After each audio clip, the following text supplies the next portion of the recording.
খেয়াল করে দেখেন। আসসালামু আলাইকুম রাহমাতুল্লাহ। আসসালামু আলাইকুম রাহমাতুল্লাহ।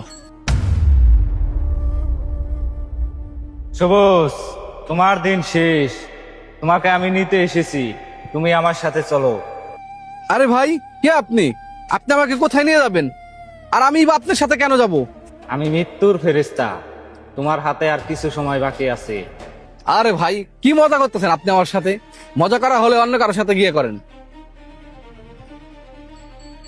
কি রে ভাই, কার সাথে কথা কইতেছে একলা একলা? যাই দেখি তো। তোমার হাতে আর বেশি সময় নেই। ভাই, আপনি এগুলো কি শুরু করছেন? আপনি জান তো দি ভাই এনতে। ও ভাই, আপনি একলা একলা কার সাথে কথা কইতেছেন? সামনে তো কেউ নাই, কার সাথে কথা কইতেছেন? ভাই মনে হয় পাগল হয়ে গেছে, দূর যাই। যখন মানুষের মৃত্যু অতি নিকটে চলে আসে, তখন তার জবান তার সঙ্গ ছেড়ে দেয়, তখন কাউকে কিছু বলতে পারে না। আপনি এগুলো কি বলতেছেন? আমার বয়স তো এখন অনেক কম। যখন সময় শেষ হয়ে যায়, তখন মৃত্যু কারো বয়স দেখে না। আমি যদি এখন না থাকি, তাহলে আমার পরিবারকে কে দেখবে?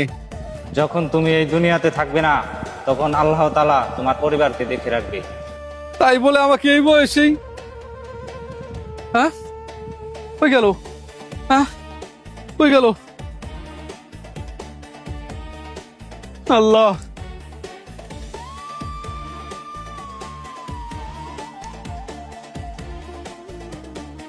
সবুজ ভাই না এটা? এ ভাই, ওই দাঁড়ান। কি ভাই, আপনি আমার টাকা দিবেন কবে? আর আপনি এতদিন আসলেন কই? আপনি এদিকে টাকা কি দেখতেছেন? আমি আপনার সাথে কথা বলতেছি। আজকে আমার টাকা আপনি দিয়ে যাইতে হইব। আর আমি আপনার দিকে কি দেখতেছেন? আপনি আমার কথা বুঝতেছেন না? ভাই, আপনি আমার কয়দিন সময় দেন, আমি আপনার টাকা অতি তাড়াতাড়ি দিয়ে দেবো। আপনারা কত সময় দেবো? আপনি আজকে দেবো, কালকে দেবো, এই বলে আমার 5 বছর আপনি ঘুরাইছেন। আসলে আপনি আমার টাকাটা কবে দিবেন কোন তো দেখি? ভাই, আপনি বিশ্বাস করেন, আমি আপনার টাকা খুব তাড়াতাড়ি